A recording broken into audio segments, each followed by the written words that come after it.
যারা মাদ্রাসায় পড়ে বা আমাদের বাংলাদেশে কওমি মাদ্রাসা শেষ করে উচ্চশিক্ষার জন্যে আন্তর্জাতিক বিশ্ববিদ্যালয়গুলোতে যেতে চান, এইটার সুযোগ কতখানি বিস্তৃত?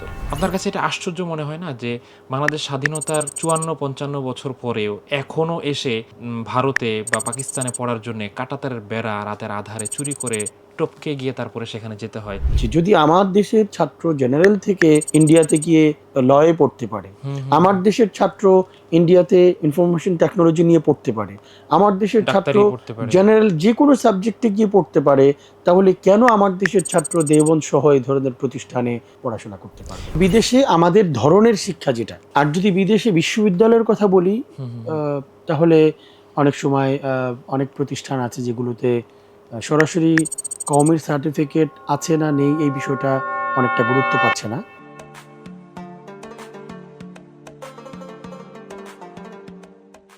আসসালামু আলাইকুম রহমতুল্লাহ। রকমারি কর্তৃক আয়োজিত সিরাতুল মুস্তাকিমের আরও একটি আয়োজনে আপনাদেরকে স্বাগত জানাচ্ছি। আমি নুরুল্লাহ মারুফ। আজকে আমরা আলোচনা করব শিক্ষা বিষয়ক অথবা উচ্চশিক্ষা বা আরবি শিক্ষার যে নানান ধারা উপধারা পদ্ধতি, এই বিষয়গুলো নিয়ে আমরা আলোচনা করব। আজকে আমাদের সাথে এই বিষয়ের আলোচনার জন্যে আমাদের সাথে উপস্থিত আছেন শেখ মহিউদ্দিন ফারুকী ভাই। ভাই কেমন আছেন? জি, আলহামদুলিল্লাহ ভালো আছি। আলহামদুলিল্লাহ। যারা মাদ্রাসায় পড়ে বা আমাদের বাংলাদেশে কওমি মাদ্রাসা শেষ করে উচ্চশিক্ষার জন্যে আন্তর্জাতিক বিশ্ববিদ্যালয়গুলোতে যেতে চান, জি, এইটার সুযোগ কতখানি বিস্তৃত? সরাসরি শুধুমাত্র কওমি মাদ্রাসায় পড়ে উচ্চশিক্ষা অথবা বিদেশে উচ্চশিক্ষার কথা যদি বলি, তাহলে এখন বর্তমানে আজহারে যাওয়ার একটা সুযোগ আছে। ছেলেরা যাচ্ছে সরাসরি কওমি মাদ্রাসার সার্টিফিকেট দিয়ে। করাচিতে যাওয়ার সুযোগ আছে পাকিস্তানে, এবং আরও বিভিন্ন দেশে উচ্চশিক্ষা, যেমন সাউথ আফ্রিকাতে আছে। এটা হলো বিদেশে আমাদের ধরনের শিক্ষা যেটা। আর যদি বিদেশে বিশ্ববিদ্যালয়ের কথা বলি, তাহলে অনেক সময় অনেক প্রতিষ্ঠান আছে যেগুলোতে সরাসরি কওমির সার্টিফিকেট আছে না নেই এই বিষয়টা অনেকটা গুরুত্ব পাচ্ছে না, বরং তার আলাদা কোনো ইংরেজি ভাষার উপর কোনো স্কিল আছে কিনা। যেমন আইএলটিএস এর চিন্তা করা হয়, টোফেলের চিন্তা করা হয়, জিমেটের চিন্তা করা হয়। সেক্ষেত্রে আইইউএম আছে, আরও অনেক প্রতিষ্ঠান আছে যারা এই স্কোরগুলোকে চিন্তা করে তারা ছাত্রকে গ্রহণ করে নিচ্ছেন। তো আমাদের ছাত্ররা যদি চিন্তা করে যে আমি শুধুমাত্র কওমিতেই পড়াশোনা করব এবং আমার একটা ভাষাগত স্কিল একটা পর্যায়ে নিয়ে আমি পরীক্ষা দিয়ে সেটা দিয়ে আমি বিদেশে পড়াশোনা করব, তাহলে অনেক জায়গায় যেতে পারে। আর আরেকটা দিক হলো যে মদিনা বিশ্ববিদ্যালয় অথবা কাতার বিশ্ববিদ্যালয়, এই সমস্ত প্রতিষ্ঠান, সেখানে একটা সার্টিফিকেটের প্রয়োজনীয়তা রয়ে যায়। সেকেন্ডারি সার্টিফিকেট অথবা ইন্টার লেভেলের সার্টিফিকেটগুলো তারা অনেক গুরুত্বের সাথে দেখেন। তো সেটা যেহেতু সরকারি সার্টিফিকেট হওয়া অথবা মুআদালাভুক্ত প্রতিষ্ঠান, আরবিতে বলে ইকুইভ্যালেন্ট আছে এমন কোনো প্রতিষ্ঠান, সেটার সাথে সংশ্লিষ্ট প্রতিষ্ঠান থেকে সরাসরি যাওয়ার সুযোগ থাকে। সেই বিবেচনায় আমাদের ছাত্ররা যদি কারো পরীক্ষা দেওয়া থাকে, তারা মদিনা বিশ্ববিদ্যালয়ের জন্য অ্যাপ্লাই করতে পারে, কাতার বিশ্ববিদ্যালয়ের জন্য অ্যাপ্লাই করতে পারে, পৃথিবীর যে কোনো প্রান্তেই উচ্চশিক্ষার জন্য তারা অ্যাপ্লাই করতে পারে এবং সহজেই যেতে পারে। আচ্ছা, আপনি মোয়াদালার কথা যেটা বললেন অথবা সরকারি সার্টিফিকেটের কথা যেটা বললেন, এই প্রসঙ্গে আমি বলি যে আমাদের খুব সম্প্রতি সম্প্রতি না, বেশ অনেক বছর হয়ে গেছে, কওমি মাদ্রাসার দাওরায়ে হাদিস এটা মাস্টার্সের সমমান স্বীকৃতি পেয়েছে। তাতে কি ওই জায়গাগুলোতে ঢোকার অ্যাক্সেসটা তৈরি হয়েছে? না, প্রথমত স্তরের কারণে একটা সমস্যা রয়ে গিয়েছে। দ্বিতীয়ত অ্যাক্সেস কেউ দেয় না, অ্যাক্সেস করে নিতে হয়। আচ্ছা। এটা সব ক্ষেত্রেই আপনি সাধারণ কর্পোরেট জগৎ যদি চিন্তা করেন, তারপর কেউ আপনাকে সুযোগ দিবে না, আপনাকে সুযোগ করে নিতে হবে।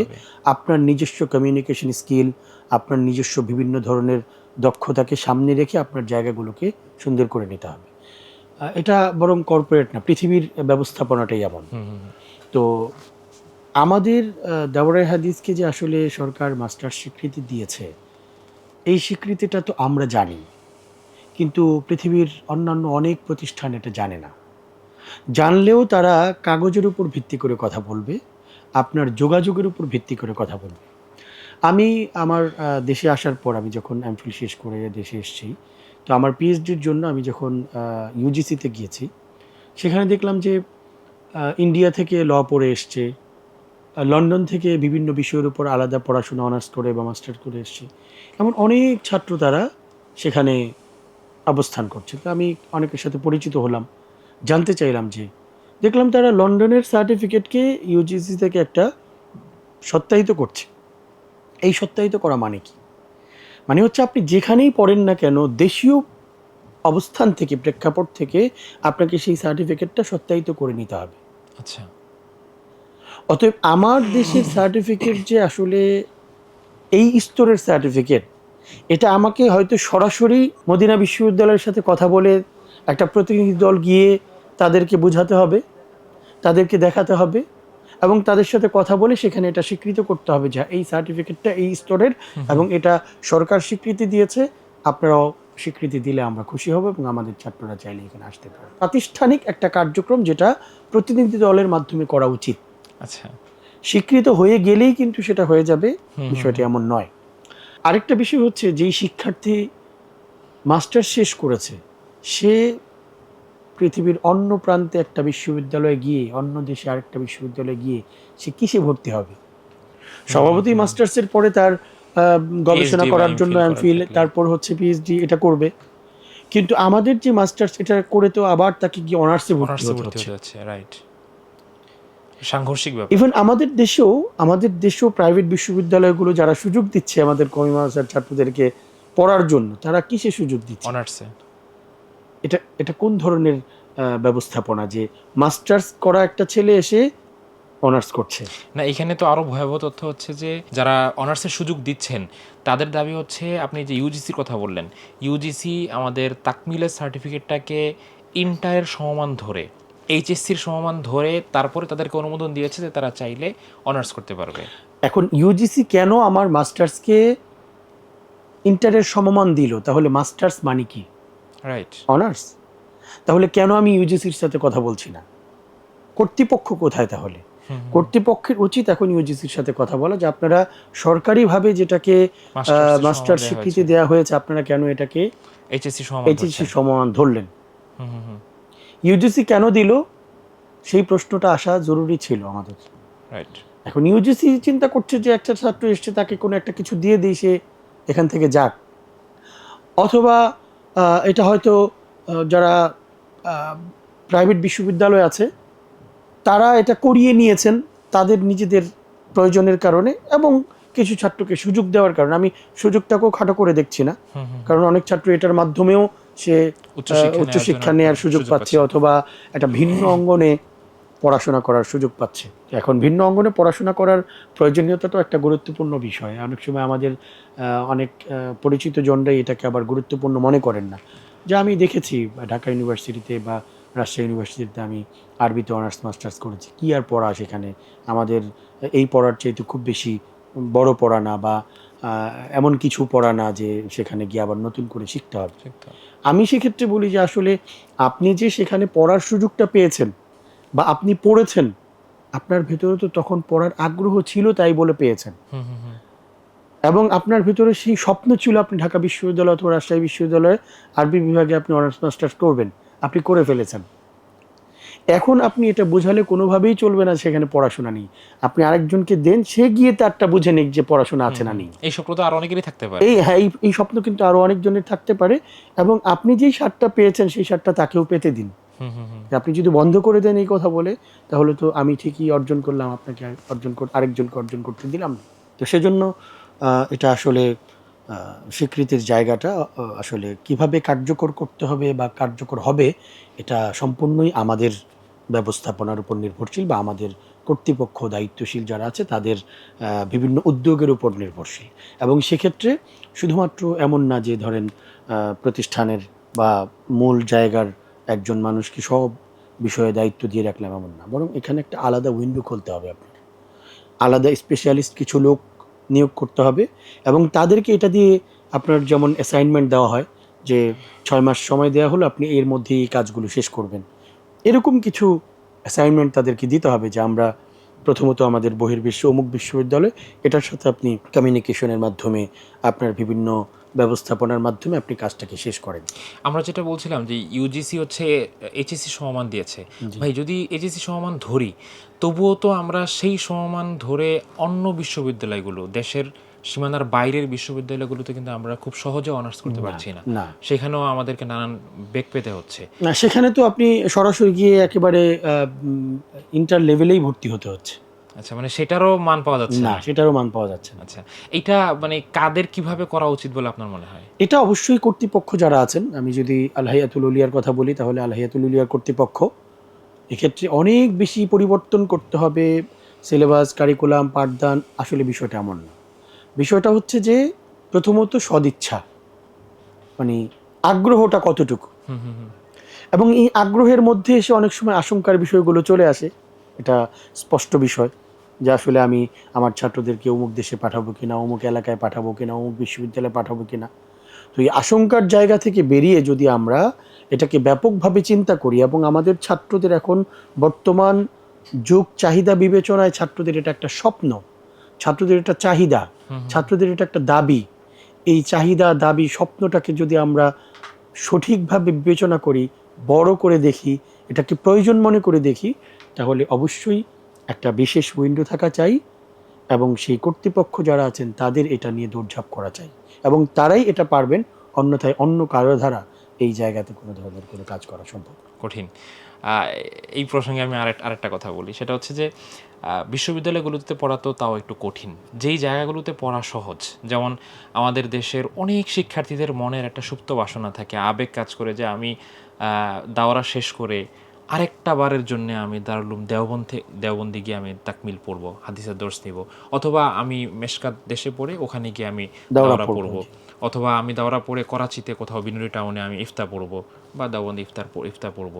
আপনার কাছে এটা আশ্চর্য মনে হয় না যে বাংলাদেশ স্বাধীনতার 54-55 বছর পরেও এখনও এসে ভারতে বা পাকিস্তানে পড়ার জন্য কাঁটাতারের বেড়া রাতের আধারে চুরি করে টপকে গিয়ে তারপরে সেখানে যেতে হয়, এবং শুধু এ পর্যন্তই না, সেখানে গিয়ে তাকে ফেক আধার কার্ড বানিয়ে ফেক আইডেন্টিটি ক্রিয়েট করে দেন হচ্ছে সেখানে তাদের অ্যাডমিশন নিতে হয়। এটার কারণ কি? এটা তো আসলে অনেক বড় দুঃখজনক একটা অধ্যায় আপনি তুলে ধরেছেন, এবং আসলে এটা নিয়ে আমি অনেক কথা বলেছি বা অনেক সময় কথা বলি, যে আসলে আমাদের যে প্রতিষ্ঠানে যাওয়ার স্বপ্ন, বা আমাদের প্রতিষ্ঠানগুলোর অধিকাংশ ছাত্রের যে স্বপ্নের জায়গা, সেটাতে যাওয়ার ব্যাপারেই তো আমরা কোনো স্মুথ পথ তৈরি করতে পারিনি। অন্য বিশ্ববিদ্যালয়, অন্য দেশ তো বাদ, বাদ। এটাতেই তো আমরা করতে পারিনি। যারা গিয়েছি এবং যারা এখন কথা বলছি, তারা কি আসলে সঠিক পথে যেতে পেরেছেন? না। তাহলে কর্তৃপক্ষ যারা, তাদের আমি মনে করি যে এখানে একটু কাজ রয়েছে, দায়িত্ববোধ রয়েছে, এবং একেবারেই নিয়ে আমি সেটা বলছি না, জাযাহুমুল্লাহ খায়রান, তারা অনেক কাজ করছেন। আমাদের মুরব্বিয়ান একরাম, কর্তৃপক্ষ যারা আছেন, তাদের হাজারো শুকরিয়া শেষ করে আমি শেষ করতে পারবো না, তাদের অনেক কাজ আছে আলহামদুলিল্লাহ। কিন্তু আমি মনে করি যে বিশেষায়িত কিছু লোক থাকা দরকার। মানে একজন মানুষই তার অনেক প্রতিষ্ঠান থাকবে, সেখানে তিনি দায়িত্বশীল, আবার এখানে দায়িত্বশীল, আবার বা রাজনৈতিক সংগঠনের দায়িত্বশীল, আবার বিভিন্ন অরাজনৈতিক সংগঠনের এরকম দায়িত্বশীল। না। একটা মানুষ সব দায়িত্বশীল হয়ে আবার বোর্ডের দায়িত্বশীল এমন না হয়ে, বোর্ডের কিছু বিশেষ পরিচালক, বিশেষ কিছু দায়িত্বশীল এমন তৈরি করা, যারা এক একজন এক একটা বিষয় নিয়ে ভাববেন। তো দেওবন্দের বিষয় বা ইন্ডিয়ার বিভিন্ন বড় বড় যে প্রতিষ্ঠানগুলো আপনার আমাদের ছাত্রদের স্বপ্নের প্রতিষ্ঠান, সেই প্রতিষ্ঠানগুলো নিয়ে ভাববেন, এরকম এক দুজন থাকা চাই। এবং নিশ্চয়ই এখানে রাজনৈতিক একটা বিষয় চলে আসবে যে আসলে ইন্ডিয়া কতটুকু চাচ্ছে যে এই সুযোগটা দিতে, এটা একটা বিরাট ব্যাপার। কিন্তু ইন্ডিয়া সুযোগ দিতে চাচ্ছে কতটুকু, এটা তো দ্বিতীয় প্রশ্ন। আমার প্রশ্ন তো হচ্ছে যে আমরা কতটুকু এটা নিয়ে এই পর্যন্ত কাজ করেছি। আমরা আমাদের দেশীয় পর্যায়ে স্বরাষ্ট্র মন্ত্রণালয়, পররাষ্ট্র মন্ত্রণালয় এটা নিয়ে কতবার দৌড়ঝাঁপ করেছি, এবং এই যে বিশাল একটা জনগোষ্ঠী, তাদের এই দায়িত্বটাকে কিংবা তাদের এই দায়টাকে আমি আমার উপর চাপিয়ে নিয়ে সেটা আমি করতে শুরু করেছি। এবং আপনি অবশ্যই জেনে থাকবেন যে এখনো পর্যন্ত কিছু ছাত্র ভারতে জেলখানায় রয়েছে, যারা পড়তে গিয়েছিল এবং আসার সময় তারা সেখানে আটকে পড়েছে। তো এই ছাত্রগুলোর জন্য বিশেষ কাজ, বিশেষ ব্যবস্থাপনা, এটা সরকারিভাবে নেওয়া উচিত। তো সরকার কখন নিবে? যখন আমি যাব সরকারের কাছে, অথবা অবশ্যই হয়তো অনেকেই চেষ্টা করছেন, করেছেন, কিন্তু আমি মনে করি এটা ভিজুয়ালাইজ হওয়া দরকার, রাইট। মিডিয়ায় আসা দরকার, এবং এটা আহ, উম, ধারাবাহিক একটা কন্টিনিউয়াস প্রসেসের মধ্য দিয়ে, ধারাবাহিক একটা প্রসেসের মধ্য দিয়ে এই কাজটা হওয়া দরকার। যে যদি আমার দেশের ছাত্র জেনারেল থেকে ইন্ডিয়াতে গিয়ে লয়ে পড়তে পারে, হুম হুম আমার হুম। দেশের ছাত্র ইন্ডিয়াতে ইনফরমেশন টেকনোলজি নিয়ে পড়তে পারে, আমার দেশের ছাত্র ডাক্তারি পড়তে পারে। জেনারেল যে কোনো সাবজেক্টে গিয়ে পড়তে পারে, তাহলে কেন আমার দেশের ছাত্র দেওবন্দ সহ এই ধরনের প্রতিষ্ঠানে পড়াশোনা করতে পারবে না? এবং তাদের নেশাব এক, জি, সিলেবাস এক, জি, এবং তাদের চিন্তাধারা, বরং সবকিছুই। বরং তার চেয়ে বেশি তো আমরা দারুল উলুম দেওবন্দকে আমাদের মাদারে এলমি বলি, জি। যে আমাদের এলমি এবং আমি কারণে এক্ষেত্রে আরো একটা জায়গা একটু অ্যাড করতে চাই, সেটা হচ্ছে যে আমরা প্রত্যেক বছর দেওবন্দের শীর্ষস্থানীয় ওলামা একরাম এবং দেওবন্দের যারা রাজনৈতিক দৃষ্টিকোণ থেকে অনেক বড় বড় ব্যক্তি সে দেশের, হুম হুম তাদেরকে আমরা কিন্তু দাওয়াত প্রত্যেক করে বছর নিয়ে আসি। অনেকবার দাওয়াত করে নিয়ে আসি। রাইট। তারা আসলে এটা নিয়ে কতটুকু ভূমিকা চেষ্টা করেছে রেখেছেন, চেষ্টা করেছেন, বা এই ধরনের কোনো কথা, আলোচনা কি আমরা ভিজুয়ালাইজ দেখেছি করতে কিনা, পেরেছি, অথবা তাদের কান পেয়েছি কিনা? পর্যন্ত আমরা মেসেজ দিতে পেরেছি কিনা যে আমরা চাই আপনারা পদক্ষেপ নেন বা সহায়তা মানে এই করেন। পদক্ষেপটা রাষ্ট্রীয়ভাবে কিংবা রাজনৈতিকভাবে কিংবা সাংগঠনিকভাবে যেই বড় ব্যক্তিদেরকে আমরা দাওয়াত দিয়ে নিয়ে আসছি, তারা কোনো দিন চিন্তা করেছেন কিনা, এটা একটা বড় প্রশ্ন। কিন্তু অবশ্য। কারণ আমরা প্রত্যেক বছর তাদেরকে অনেক সম্মানের সাথে, এহতেরামের সাথে এবং বরকত হাসিলের জন্য তাদেরকে নিয়ে আসছি, এবং এটা হওয়াই স্বাভাবিক, কারণ তারা আমাদের স্বপ্নের পুরুষ, হুম হুম হুম। তারা আমাদের স্বপ্নের মানুষ, এবং তাদেরকে চিন্তা করেই আমরা এই পড়াশোনার অঙ্গনে সামনে অগ্রসর হয়েছি। তাদের পূর্বসূরীদেরকে দেখে দেখে, শুনে শুনে আমরা আমাদের জীবনটাকে গড়তে চেয়েছি, কিন্তু তারাও তো এই বিষয়টাকে অনেক বেশি গুরুত্ব দিয়ে রাষ্ট্রীয়ভাবে এটাকে আলোচনায় আনতে পারতেন, কিন্তু তারা এনেছেন কিনা আমি ব্যক্তিগতভাবে জানি না। অতএব আমার একটা দাবি হচ্ছে যে আমাদের দেশীয় যারা আহ, দেওবন্দের বড় ব্যক্তিদের সাথে, প্রধান প্রধান ব্যক্তিদের সাথে বিশেষ সম্পর্ক, তাদের সাথে যোগাযোগ করে এবং তাদেরকে এই বিষয়টা স্পষ্টত বলে যেন একটা বৈধ পথ উন্মোচন করা হয়, একটা বৈধ পথ আমাদের সামনে দেয়া হয়, আমরা যেন আমাদের ছাত্রদেরকে অন্তত যেই জায়গার ব্যাপারে কারো কোনো প্রশ্ন নেই, কারো কোনো ধরনের কোনো আশঙ্কা নেই, সেই প্রতিষ্ঠানটাতে আমাদের কিছু ছাত্রকে, অথবা যাদের স্বপ্ন রয়েছে, প্রত্যাশা রয়েছে, তাদেরকে আমরা সেখানে পাঠাতে পারি। ইনশাআল্লাহ, আশা করি আমাদের মুরব্বীর ব্যাপারগুলো নিয়ে ভাববেন।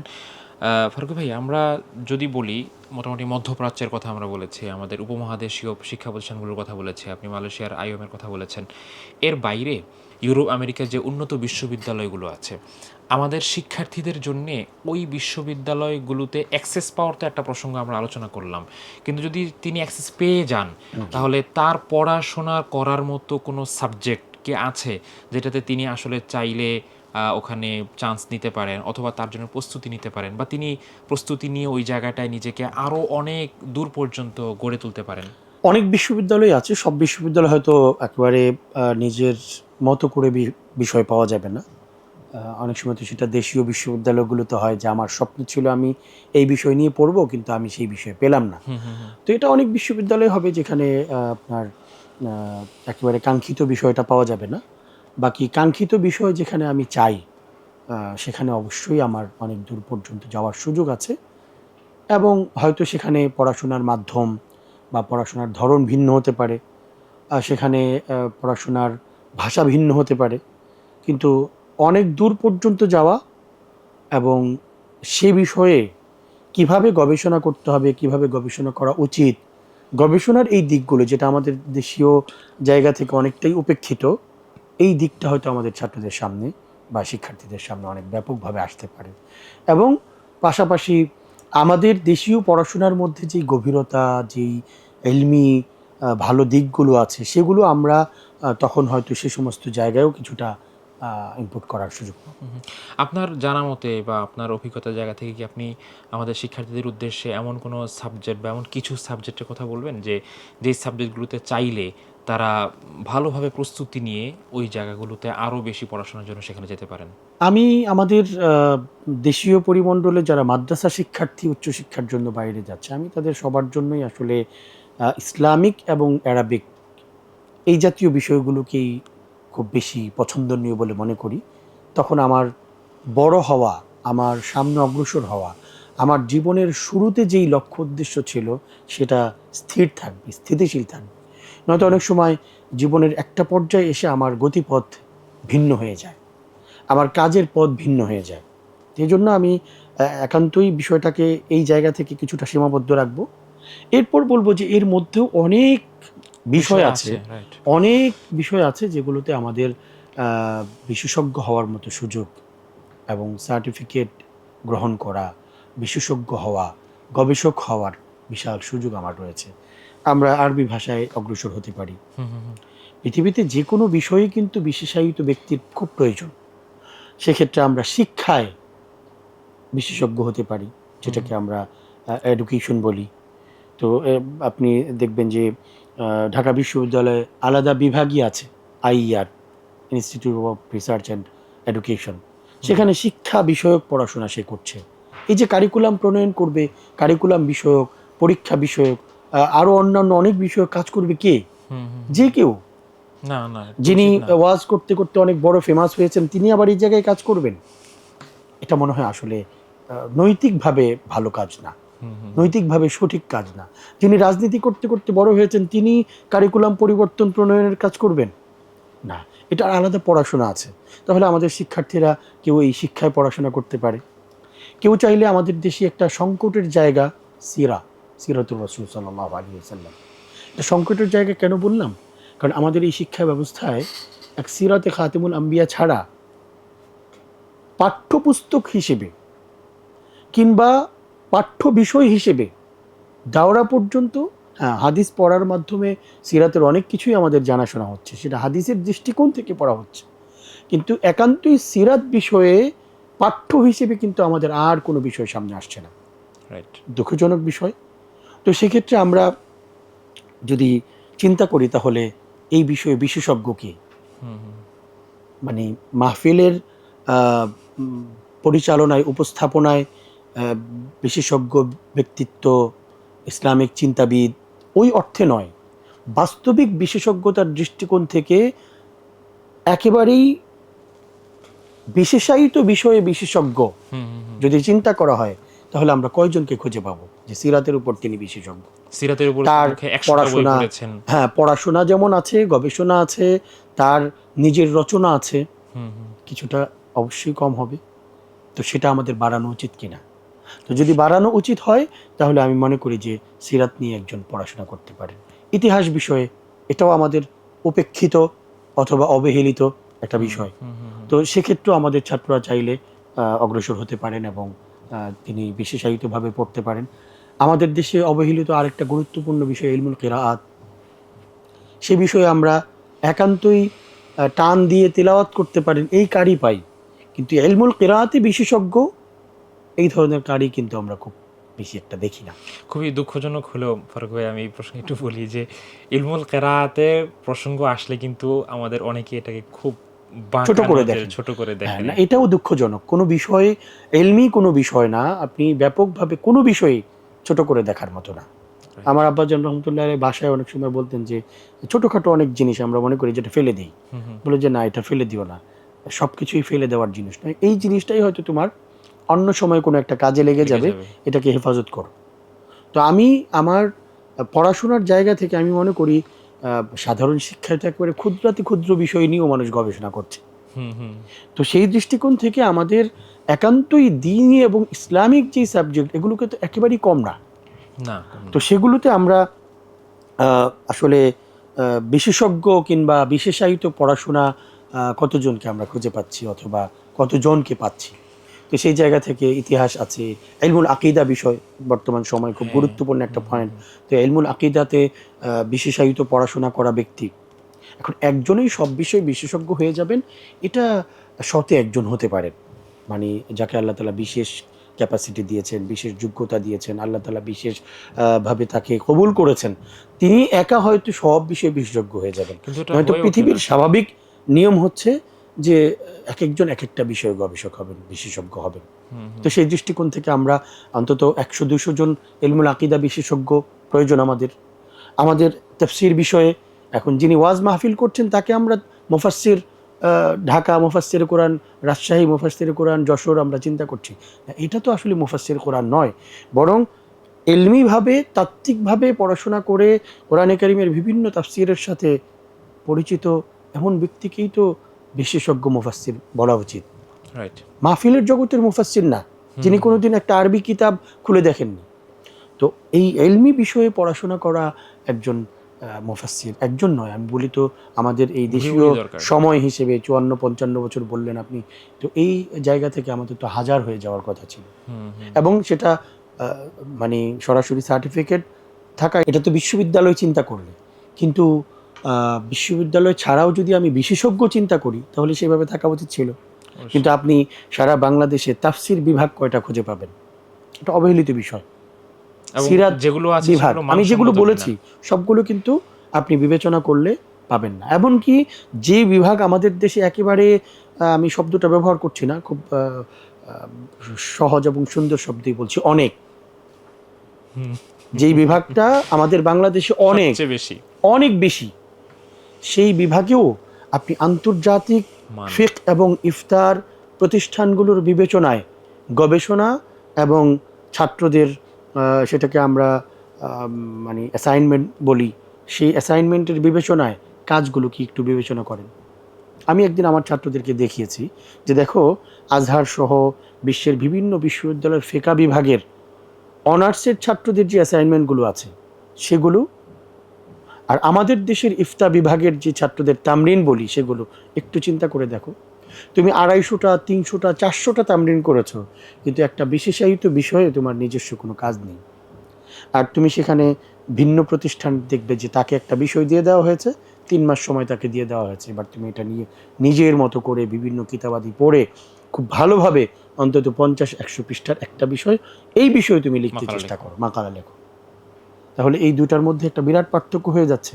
এমন আপনি চিন্তা করেন, আমরা যখন রাষ্ট্রীয় বিবেচনায় অনেক বিষয় আমাদের সামনে আসে, সামাজিক বিবেচনায় অনেক বিষয় আমাদের সামনে আসে, কিছুদিন আগে ধর্ষণের বিষয়গুলো সামনে এসছে। আল্লাহ তাআলা আমাদের দেশের এই যে এক ব্যাধি ধর্ষণ চিন্তা, এগুলো থেকে আমাদের সবাইকে হেফাজত করেন এবং দেশকে হেফাজত করেন, সমাজকে হেফাজত করেন। ধর্ষণ বিষয়ে শরীয়তের শাস্তি, এই বিষয়ে আপনি কয়টা ইফতা বিভাগের বিশেষায়িত গবেষণাপত্র রয়েছে, কিন্তু আপনি ওয়ারাসাতি সম্পত্তি কিভাবে ভাগ করবে, মিরাজ, সিরাজি পাঠ, এটা নিয়ে চিন্তা করেন, দেখবেন 50টা তামরিন করে ফেলেছেন একজন।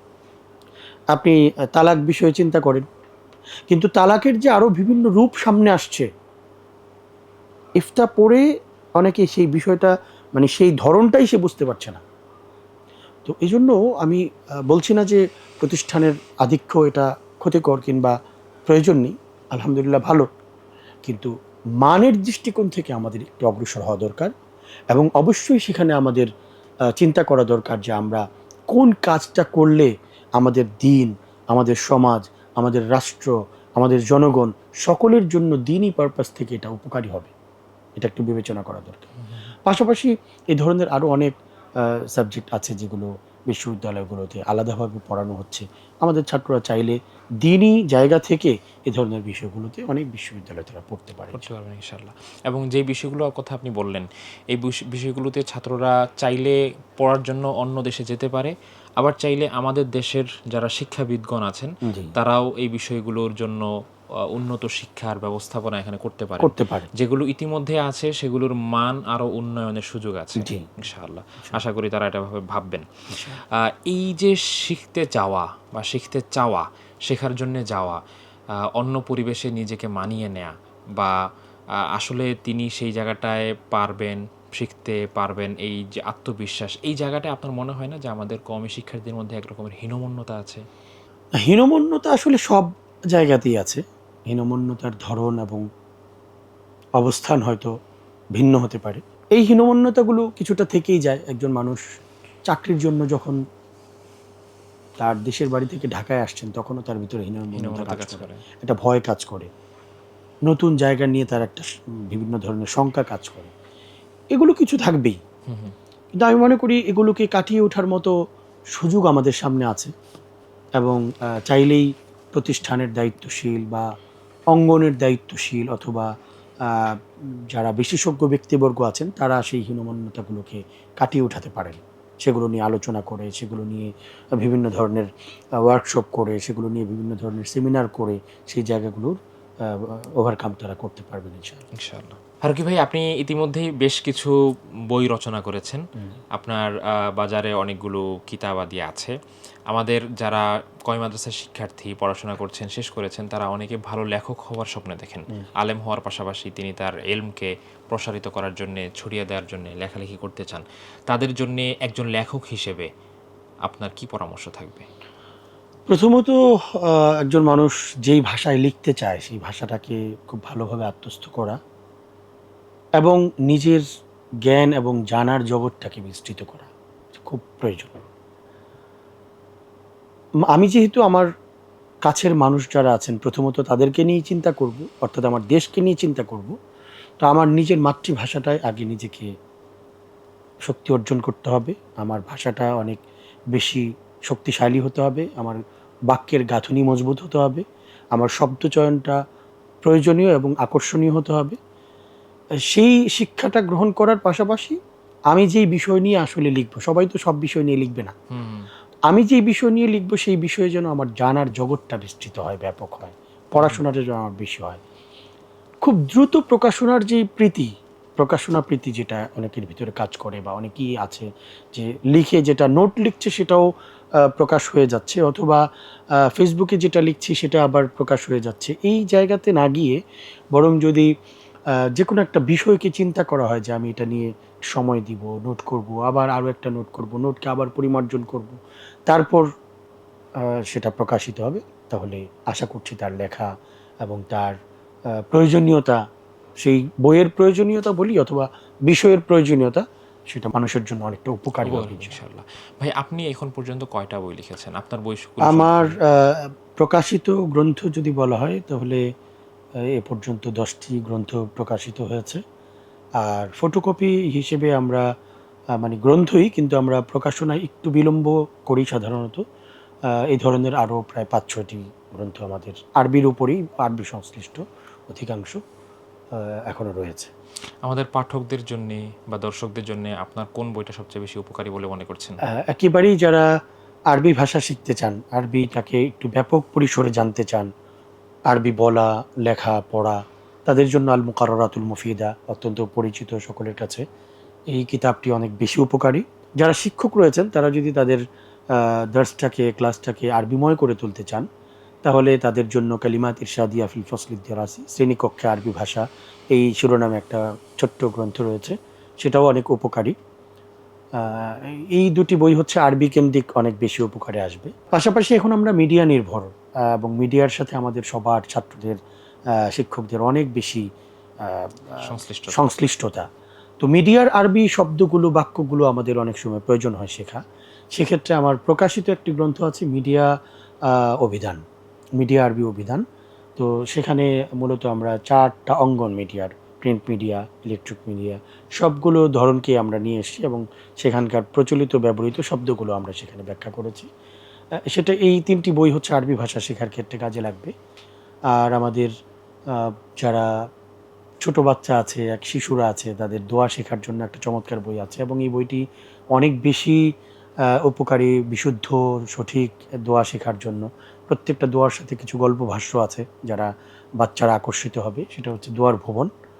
আর এছাড়া আমাদের একটি চমৎকার বই আছে আরবি ভাষায় পারদর্শী হওয়ার জন্য পরামর্শমূলক, অথবা আরবি ভাষাকে নিয়ে পড়াশোনা করার জন্য বিভিন্ন ধরনের দিক নির্দেশনামূলক আলোচনার সংকলন।